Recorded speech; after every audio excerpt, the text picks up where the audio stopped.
السلام علیکم ورحمۃ اللہ وبرکاتہ۔ آج کے بیان میں ڈاکٹر اسرار رحمۃ اللہ علیہ نبی علیہ الصلاۃ والسلام کے صبر اور صحابہ کرام رضی اللہ تعالیٰ عنہ کے صبر کے بارے میں بیان کرے گا۔ آئیے ہم سنیں۔ یہ صبر جو ہے وہ 3 قسم کا ہے۔ صبر علی الاطاعہ، اللہ کی اطاعت کرنے میں صبر۔ فجر کی نماز کے لیے اٹھنے کے لیے اس وقت چونکہ بڑی نیند گہری آئی ہوئی ہوتی ہے، رات بھر اگر کوئی مریض پریشان رہا ہو اور بے چین رہا، اس وقت اسے نیند آ جاتی، اس وقت نیند کو توڑ کر اٹھنا واقعہ یہ ہے کہ اس کے لیے صبر کی۔ پھر یہ کہ مئی جون کے مہینوں میں روزہ رکھنا بڑے صبر کی بات۔ تو صبر علی الاطاعہ، اللہ کے احکام کی پیروی اور اطاعت کرنے میں یہ صبر ہے۔ دوسرے ہے صبر عن المعصیہ، گناہوں سے بچنے کے لیے صبر۔ آدمی دیکھ رہا ہے کہ میں اگر اپنا وعدہ توڑ دوں تو مجھے بہت نفع ہو جائے گا، لیکن یہ معصیت ہے، اس سے رکنا تو اپنے نفس کو تھامنا ہوگا کہ وہ نفع کو نظر انداز کر دے اور اپنی بات پر جمع رہے۔ جب کوئی اور نفسانی خواہش ہے وہ ابھرتی ہے تو اس کو روکنے کے لیے انسان کے اندر طاقت چاہیے، یہ صبر۔ تیسرا صبر جو ہے وہ ہے صبر علی الابتلاء، آزمائش پر صبر۔ اللہ تعالیٰ کی طرف سے یہ ہمیشہ کا ایک قاعدہ ہے، قانون ہے کہ جو لوگ بھی ایمان کا دعویٰ کریں ان کو جانچا جاتا ہے، پرکھا جاتا ہے، امتحانات میں سے گزارا جاتا ہے، آزمائشوں کی بھٹیوں میں سے گزارا جاتا ہے۔ یہ صبر علی الابتلاء جو ہے یہ اصل میں موضوع ہے ہمارے اس 5ویں حصے، اس لیے نوٹ کر لیجئے کہ وہ صبر علی الطاعہ اور صبر علی المعصیہ وہ اس میں اصل میں زیر بحث نہیں ہے، وہ پچھلے حصوں میں آ چکے ہیں، از خود امپلائیڈ ہو۔ لیکن صبر علی الابتلاء، آزمائشوں کے اندر جمے رہنا، کوئی تکلیف ہے، پرسیکیوشن ہے، اسی طریقے سے آپ کو ستایا جا رہا ہے، وربل پرسیکیوشن ہے یا فزیکل پرسیکیوشن ہے، زبانی ایذا دی جا رہی ہے یا جسمانی ایذا دی جا رہی ہے، اس پر صبر کرنا، جانی نقصان ہے اس پر صبر کرنا، مالی نقصان ہے اس پر صبر کرنا، یہ سارے صبر جو ہے یہ در حقیقت یہ موضوع ہے اس 5ویں حصے۔ اب اس میں بھی تاریخی اعتبار سے نوٹ کر لیجئے کہ ایک تھا وہ صبر جو صحابہ کو مکے میں کرنا پڑا، اور ایک وہ صبر و مصابرت ہے کہ جو مدینے میں آ کر شروع ہوا۔ مکے میں کیا تھا؟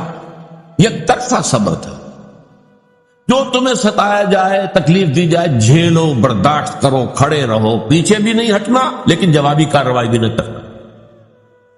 میرے نزدیک یہ صبر جو ہے یہ زیادہ مشقت طلب تھا، یہ صبر زیادہ مشکل ہے۔ جہاں آپ کو اجازت ہو کہ کوئی آپ کو برا کہے آپ بھی جواب میں برا کہے، کوئی آپ کو اینٹ مارے آپ پتھر دے مارے، تو ظاہر بات ہے کہ وہاں بھی صبر کی ضرورت تو ہے، لیکن یہ کہ آدمی کا ٹھنڈا ہو جاتا ہے دل کہ میں نے بھی بدلہ لے لیا ہے، میں نے بھی پتھر مار لیا ہے۔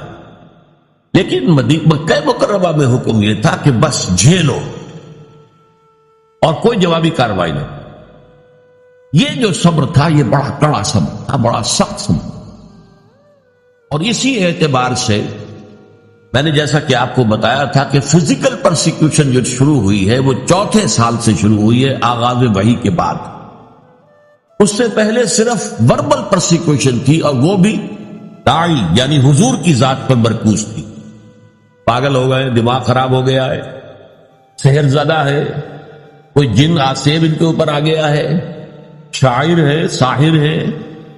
اب یہ ساری وربل پرسیکیوشن ہو رہی تھی، اور وہ بھی صرف حضور کے، کسی اور کے لیے نہیں، اس لیے کہ وہ سمجھتے تھے کہ اگر حضور کی جو قوت ارادی ہے، ول، اسے ہم کل کر دیں اس وربل پرسیکیوشن کے ذریعے سے، استہزاء سے، تمسخر سے، مذاق اڑا کر وہ بددل ہو کر بیٹھ رہے ہیں، تو کسی اور کو کچھ کہنے کی ضرورت نہیں، یہ تحریک اور دعوت ختم ہو جائے گی۔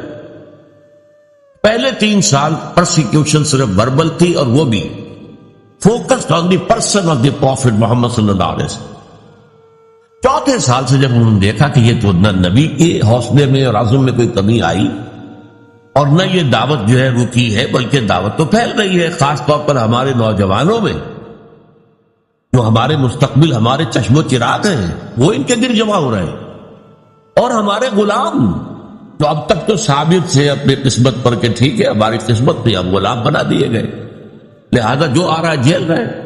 اب ان میں یہ دعوت نفوذ کر رہی ہے تو یہ تو ایسا ہے کہ جیسے بارود کا گودام ہو اور اس میں کوئی آگ لگائی جا رہی۔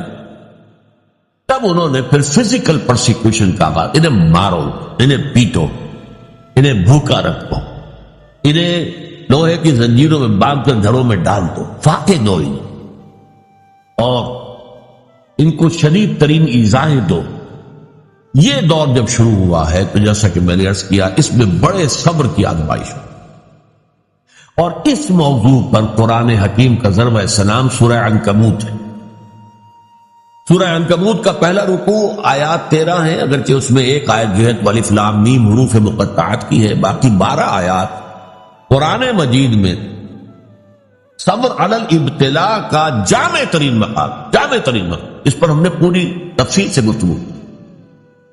اس کے بعد کے جو 6 رکوع ہیں ان کو 2 حصوں میں تقسیم کیا جا سکتا ہے۔ پہلے 3 حصوں میں گفتگو یہ ہے کہ زیادہ تر مشرکین سے ہو رہی ہے، ظاہر بات ہے کہ مکی صورتوں میں وہ مضمون تو جاری رہے گا، اور اس میں یہ ہے کہ پچھلے انبیاء کی کہانیاں جو ہیں، ان کے داستانیں، ان کے حالات و واقعات بیان کیے جا رہے ہیں، تاکہ ایک طرف انہیں یقین آ جائے کہ ان کا انجام بھی وہی ہوگا، اور ایک طرف اہل ایمان کے دل کو تسلی ہو کہ بالآخر فتح جو ہے اہل ایمان کی ہو۔ یہ 3 رکوع ان دونوں پر مشتمل ہے، اگرچہ اس میں 2 باتیں بڑی بنیادی صبر کے ضمن میں بہت ہی بنیادی اہمیت کی آئی ہیں، وہ میں نے نوٹ کروائی تھی آپ کو۔ نمبر 1 یہ کہ یہ جو لوگ توحید کو چھوڑ کر کچھ تانے بانے بناتے ہیں اپنے عقائد اور اعمال کے، یہ ان کی مثال ایسی ہے کہ جیسے مکڑی بھی ایک جالا تن لیتی ہے، تانا بانا تو اس کا بھی ہے، جالا ہے، اس کا گھر ہے، تو ان کی مثال ہے کہ مثل العنکبوت اتخذت بیتا، وہ بھی ایک گھر بناتی ہے، وَإِنَّ أَوْهَنَ الْبُيُوتِ لَبَيْتُ الْعَنْكَبُوتِ، حالانکہ معلوم ہے کہ تمام گھروں میں سب سے زیادہ کمزور گھر جو ہے وہ بکری کا گھر ہے۔ تو ان کے یہ تانے بانے بے بنیاد ہیں، غیر معقول ہیں، نہ فطرت میں بنیاد ہے نہ عقل میں بنیاد۔ ذرا سی آپ اس کا تجزیہ کریں گے تو معلوم ہو جائے گا کہ بے بنیاد ہے، بے اصل ہے، ان کی کوئی حیثیت نہیں۔ اور دوسری مثال بہترین دی تھی، اور وہ یہ کہ حق کے منکشف ہونے کے باوجود جو لوگ باطل پر اڑے رہتے ہیں، ان میں بڑی تعداد ایسے لوگوں کی ہوتی ہے جو صرف اپنے تعلقات کی بنا پر وہیں پہ جمے رہتے ہیں۔ کیا کریں، اگر ہم بدل لیں گے بات تو ٹھیک ہے، لیکن ہم نئی بات قبول کریں گے تو اپنے خاندان والوں سے کٹ جائیں گے، اپنے رشتہ داروں سے کٹ جائیں گے۔ کوئی جماعت ہے اس میں ہم شریک ہیں، لیکن اتنے سال ہو گئے، ہمیں 50 برس ہو گئے، ہماری رشتہ داریاں اسی جماعت میں ہو گئی ہیں، ہمارے کاروباری اتحاد وہی ہے، اب اس جماعت کو چھوڑ کر ہم کیسے جو ہیں پنپے کے کیسے؟ اس لیے کہا گیا ہے کہ ان کی مثال کیا ہے کہ ان کا معاملہ یہ ہے کہ مودۃ بینکم فی الحیات الدنیا، تم باطل پر اڑے ہوئے ہو صرف اپنی دنیاوی جو زندگی ہے اس کے محبتوں اور تعلقات کی وجہ سے۔ یہ نہیں ہے کہ تم اس پر مطمئن ہو، کنونسڈ ہو، حقیقت تم پر منکشف ہو چکی ہے، یہ بات صحیح نہیں ہے، ہم غلط راستے پر جا رہے ہیں، لیکن مودۃ بینکم فی الحیات الدنیا یہ چیز ہے جو تمہیں روکے ہوئی ہے، آپ اس کو چھوڑ نہیں سکتے۔ آخری 3 رکوع جو ہیں وہ میں نے عرض کیا تھا کہ یہ 3 رکوع در حقیقت اس میں 2 مضامین جو ہیں ان کو لپیٹ دیا گیا ہے، بٹ دیا گیا ہے۔ ان میں سے ایک مضمون ہے وہی اہل ایمان سے خطاب، کہ آزمائش کے وقت کیا چیزیں ہیں جو تمہیں قائم رکھیں گی، تمہیں طاقت کس سے حاصل، صبر کی بنیاد کن چیزوں پر قائم۔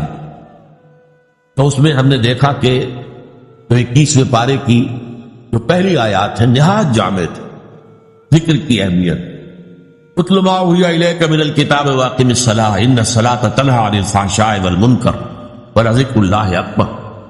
پھر یہ بھی فرمایا گیا کہ اہل کتاب کے ساتھ جو ہے، ان کے ساتھ جو ہے مجادلہ کرو، لیکن بڑے اچھے اسلوب، مشترک بات تلاش کرو اور وہاں سے بات شروع۔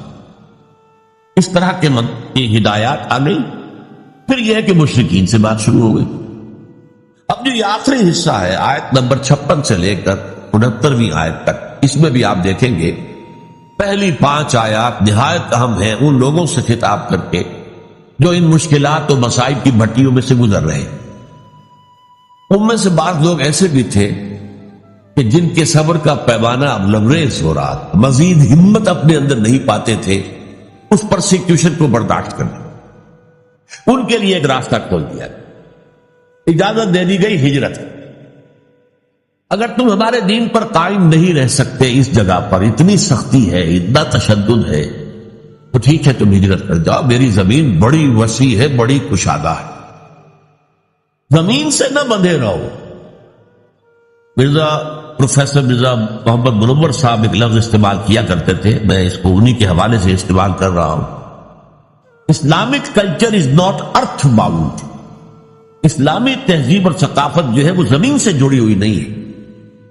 ایک ہوتا زمین، بھارت ماتا، ہم سب بھارت کی اولاد ہے، نہیں، سنز آف دی سوئل، نو، ہمارا تعلق نظریات سے ہے، اللہ سے ہے، ایمان سے ہے، اس بنا پر ہماری ایک جمعیت ہے۔ ان کی جمعیت کا ہے ملک و نسب پر اعتبار، اور قوت دین سے ہے مستحکم جمعیت تیری۔ اس اعتبار سے مسلمان جو ہے وہ ارتھ باؤنڈ نہیں ہے۔ اگر ایک جگہ پر رہتے ہوئے تم دین پر نہیں چل سکتے، چھوڑو اس جگہ کو، دفع کر دو اسے، اور چلے کہیں اور چلے جاؤ۔ لیکن ساتھ ہی کچھ اور باتیں بھی کہہ دی گئی، تو یہ در حقیقت اور یہ موقع کیا تھا؟ اسی کے بعد ہجرت حبشہ ہوئی کہ بہت سے لوگ جو ہے حضور کی اجازت سے وہ مکے کو چھوڑ کر اور حبشہ کی طرف چلے۔ لیکن یہ ہجرت صرف اس کے اندر صرف ایک چوائس دیا گیا تھا، ایک اجازت دی گئی تھی، یہ ہجرت واجب نہیں تھی۔ اس کے بعد جو ہوئی ہے 7 سال کے بعد ہجرت مدینے کی، وہ واجب تھی۔ وہ تو ایک یوں سمجھیے کہ جو ریولوشنری پروسیس تھا محمد رسول اللہ صلی اللہ علیہ وسلم کا، اس کی اہم کڑی ہے، اس کا ایک ٹرننگ پوائنٹ ہے، وہ واجب تھی۔ لیکن یہ ہجرت جو تھی، جس کو اب ہجرت حبشہ کہتے ہیں، سن 5 نبوی میں جو ہوئی ہے، یہ ہجرت تھی اجازت، جا سکتے ہو، اگر نہیں تم سے جھیلا جا رہا تو ٹھیک ہے تم مکے کی زمین کو خیر بات کہو، کہیں اور چلے جاؤ۔ اور کہاں چلے جائیں اس کی ہدایت حضور نے کر دی کہ حبشہ کا ملک ہے، زیادہ دور نہیں ہے حبشہ، درمیان میں صرف ریڈ سی ہے، دورہ قلزم، بس اس کو کراس کرو، کشتیوں میں بیٹھے اس کو کراس کیا، حبشہ پہنچ گئے۔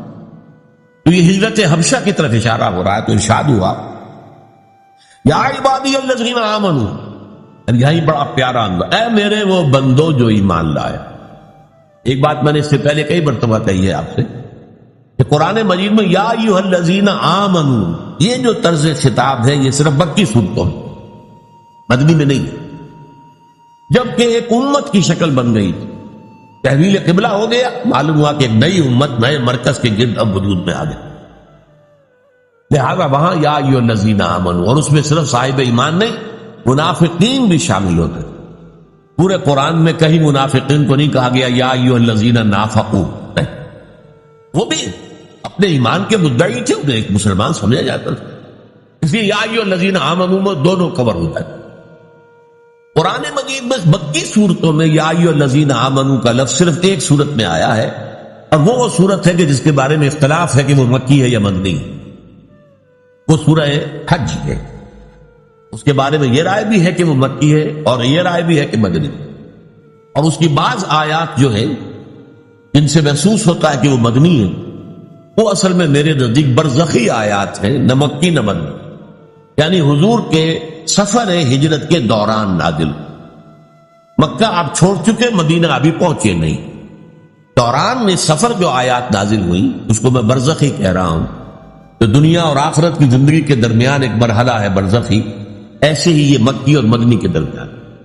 پر اس کے علاوہ پورے مکی صورتوں کے اندر، ویسے وہ صورت بحیثیت مجموعی میرے نزدیک مکی ہے، لیکن اس کی وہ آیات جن کی بنا پر لوگوں نے یہ گمان کیا کہ مدنی ہے، وہ میرے نزدیک برزخی ہے، یعنی مکی اور مدنی کے درمیان۔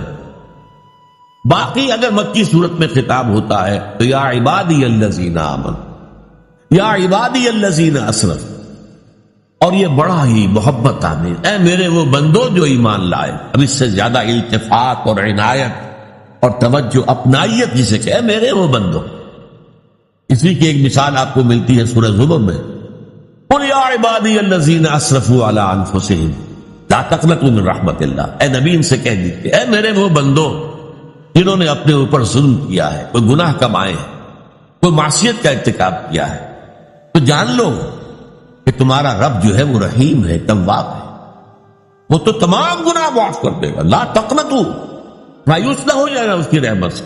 یا عبادی الذین اسرفوا لا تقنطوا من رحمت اللہ انہ یغفر الذنوب جميعا، سارے گناہ۔ حدیث میں آتا ہے کہ کوہ احد جتنے گناہ بھی ہو تو میں معاف کر دوں گا آنے واحد پہ، توبہ کرو خلوص کے ساتھ، آنے واحد میں سب نسیہ منسیہ ہو جائیں گے جیسے کہ ان کا وجود آئے۔ وہی انداز ہے یا عبادی الذین آمنوا ان ارضی واسعۃ، دیکھو ہماری زمین بہت کشادہ ہے، صرف مکہ ہی تو نہیں ہے رہنے کی جگہ، ارضی واسعۃ۔ ہاں عرب کے اندر جو ہے سارے علاقے وہ قریش کے تابع تھے، لہذا قریش کے مقابلے میں پناہ دینے والا کوئی قبیلہ نہیں، لہذا عرب کی سرزمین تو اپنی وسعت کے باوجود تنگ ہو چکی۔ البتہ عرب سے باہر پوری دنیا پڑی ہے، جاؤ، لیکن ڈٹے رہو، ایمان سے پیچھے نہ۔ ان ارضی واسعۃ فإیایا فاعبدون، بس میری ہی بندگی کرو، یہاں نہیں کر سکتے تو وہاں جا کر کرو۔ اس میں پھر حضور نے نشاندہی فرما دی صلی اللہ علیہ وسلم کہ جاؤ حبشہ میں چلے جاؤ، وہاں ایک بادشاہ ہے جو بڑا ہی انصاف پسند ہے، اس بادشاہ کے پاس نجاشی رحمت اللہ علیہ جو بعد میں ایمان بھی لے آئے اور انہیں تابعین میں شمار کیا جاتا ہے کہ حضور کی زیارت تو ان ثابت نہیں ہے، نہیں ہوئی ہے، لیکن یہ کہ وہ ایمان لائے ہیں، صحابہ کو انہوں نے دیکھا ہے جو بھی گئے تھے ہجرت کر کے وہاں، لہذا انہیں تابعی شمار کیا۔ ان ارضی واسعۃ فإیایا فاعبدون، میری ہی بندگی کرو۔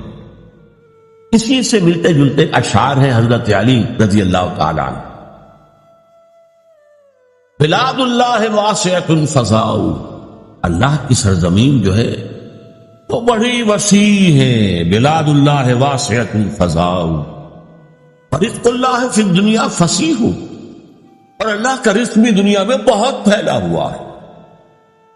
فَقُلْ لِقَائِلِ الْقَائِدِينَ عَلَى هَوَانٍ، تو ذرا جو لوگ بے عزتی بے غیرتی کی وجہ سے بھی رہ رہے کسی جگہ، ایک جگہ رہ رہے اگرچہ بے عزتی ہو رہی ہے، توہین ہو رہی ہے، اہانت ہو رہی ہے، ان کی حمیت کو کچلا جا رہا ہے۔ فَقُلْ لِلْقَائِدِينَ عَلَى هَوَانٍ، اس توہین آمیز روش کے باوجود جو وہاں بیٹھے ہوئے ہیں ان سے کہہ دو، فَقُلْ لِلْقَائِدِينَ عَلَى هَوَانٍ اِذَا ضَاقَتْ بِكُمْ أَرْضٌ فَسِیحُوا، اگر کوئی ایک زمین تم پر تنگ پڑ جائے تو چھوڑو اس کو، کہیں اور چلے جائے، اپنی عزت نفس کی حفاظت، اور یہاں معاملہ ایمان کا، اپنے ایمان کی حفاظت۔ یا عبادی الذین آمنوا ان ارضی واسعۃ فإیایا فاعبدون کل نفس ذائقۃ الموت ثم الینا ترجعون۔ اب اس میں دوسرا رخ بھی آ گیا، دیکھو یہاں کے تشدد سے آخری اندیشہ اسی کا ہے نہ کہ وہ تمہیں قتل کرتے، لیکن سوچ لو اگر ابھی تم قتل سے بچ جاؤ گے تو کیا موت سے بچے رہو گے؟ موت تو آنی ہے، آج نہیں تو کل، کل نہیں تو پرسوں۔ لہذا یہ اجازت تھی، کیونکہ صرف یہ کوئی حکم نہیں تھا ہجرت، اجازت، اور اس اجازت کے اندر یہ چیز امپلائڈ تھی کہ جس کی ہمت جواب دے رہی ہو، جس میں مزید جھیلنے کی جو ہے برداشت کرنے کی ہمت نہ اپنے اندر پائے وہ چلا گیا۔ لیکن انہیں سے کہا جا رہا ہے تو موت سے بچ کر تم کہیں نہیں جا سکتے۔ اگر سمیہ رضی اللہ تعالی عنہ اور یاسر رضی اللہ تعالی عنہ کو شہید کر دیا ابو جہل نے، اور تمہیں بھی کر دیں تو کیا تمہیں تکلیف ہوگی؟ سیدھے جنت پہ جاؤ، حساب کتاب کا انتظار نہیں ہوگا، یوم قیامت کا بھی انتظار نہیں۔ باقی لوگ بڑے سے بڑا ولی اللہ ہو وہ بھی جنت میں داخل ہوگا قیامت کے بعد، حساب کتاب کے بعد، اور تم تو جاؤ گے فوراً جنت کے اندر۔ لہٰذا یہ پہلو سامنے رکھو۔ اب دیکھیے میں نے عرض کیا تھا پہلے رکوع کے درس میں کہ دو چیزیں اس میں ساتھ ساتھ چل، دلجوئی بھی اور ڈانٹ ڈپٹ۔ یا دلجوئی کا پہلو کیا ہے؟ ٹھیک ہے بھائی، اگر برداشت سے باہر بات ہو رہی ہے تمہارے تو جاؤ، تمہیں اجازت ہے، تم ہجرت کرو۔ بات یہ بھی کس چیز سے ڈر کر جا رہے ہیں وہ؟ موت سے، موت تو آنی ہے۔ کل نفس ذائقۃ الموت ثم الینا ترجعون، پھر ہماری طرف تمہیں پلٹنا ہے، لوٹا دیا جائے گا۔ والذین آمنوا وعملوا الصالحات، اور وہ لوگ جو ایمان لائے اور عمل صالح کریں، جو ڈٹے رہے اس پر، لنبوئنہم من الجنۃ غرفا تجری من تحت الانہار، ہم لازماً انہیں جگہ دیں گے جنت کے بالا خانوں میں جن کے نیچے نہریں بہ رہی۔ یہاں دیکھیے وہی صیغہ اب آ رہا ہے جو پہلے رکوع میں بار بار آیا، لنجزینہم احسن الذی کانوا یعملون، وہاں پر آیا تھا ہم تو لازماً آزمائیں گے، وَلَنَبْلُوَنَّ، وہ بھی ہے ان کو آزمایا جائے گا۔ تو اس اعتبار سے وہی صیغہ تاکید تھا، لَنُبَوِّئَنَّهُمْ، ہم لازماً انہیں دیں گے، جگہ دیں گے، من الجنت غرفا، جنت کے بالا خانوں میں، تجری من تحت الانہار، جن کے نیچے نہریں بہتی ہوں گی، خالدین فیہا، اس میں وہ ہمیشہ ہمیشہ رہیں گے۔ نعم اجر العاملین، بہت ہی اچھا اجر ہوگا عمل کرنے والوں کا۔ اور اب نہایت خوبصورت مقام ہے یہاں پر، عمل کرنے والوں کی بنیاد کیا ہے؟ الذین صبروا وعلی ربہم یتوکلون، وہ لوگ جنہوں نے صبر کیا، جھیلا، برداشت کیا، سختیاں جھیلی، مصیبتیں جھیلی، مصائب جھیلے، جبکہ مدینے کی مکے کی گلیوں میں گھسیٹا جا رہا تھا حضرت بلال کو، اور جیسے جانور کی لاش گھسیٹی جاتی ہے، کھینچ کر لائی جاتی ہے، اسی طریقے سے ایک زندہ انسان، گوشت پوشت کا انسان، اور اس کے گردن میں رسی ڈال کر دے دی ہے چھوکروں کو، گھسیٹو اس کو گلیوں کے۔ اور ظاہر بات ہے کہ وہ گلیاں کوئی پیومنٹ تو نہیں تھے، وہاں پر کوئی سڑکیں تو نہیں، کونے رکھنے والے جو ہے نوکیلے پتھر جس سے ادھر رہا پونم خون ہے، پھر سینے کے اوپر ایک بھاری پتھر رکھ دیا گیا، دھوپ میں ڈال کر، اوپر سے وہ آسمان جو جیسے آگ برس رہی ہے، ادھر سینے پر پتھر، سانس لینا مشکل سے سانس لے رہے ہیں، لیکن ساتھ ساتھ کہہ رہے ہیں احد احد احد احد احد احد، ایک ہی کو مانتے اور کسی کو نہیں مانتے۔ الذین صبروا، ان لوگوں نے صبر کیا، وعلی ربہم یتوکلون، اور جو اپنے رب ہی پر توکل کرتے رہے، ہمارا پروردگار ہی ہمارے لیے راستے کھولے گا، ہمارا پروردگار ہی آخر میں ہماری مدد کرے گا، ہمارا پروردگار جو ہے ہمیں کامیابی نصیب فرمائے گا۔ علی ربہم یتوکلون، وَكَأَيٍّ مِّن دَابَّةٍ لَا تَحْمِلُ رِزْقَهَا، اور کتنے ہی چوپائے ہیں زمین میں تم دیکھتے ہو، وہ اپنا رزق اٹھائے تو نہیں پھرتے۔ یہ پرندے جو ہیں، کیا ان کا رزق ان کے پاس اسٹور میں کہیں ہوتا؟ حضرت مسیح کا ایک بڑا پیارا جملہ ہے سرمن آف دی ماؤنٹ میں، ڈاکٹر اسرار رحمۃ اللہ علیہ کا بیان کیوں فکر کرتے ہو اپنے حوارین سے، کہہ رہے کیوں فکر کرتے ہو کہ کیا کھائیں؟ ایسے مزید بیانات سننے تم کے لیے جنگل کی ہمارے چڑیوں چینل کو کو نہیں سبسکرائب کریں اور کمنٹ میں ماشاءاللہ ضرور لکھیں۔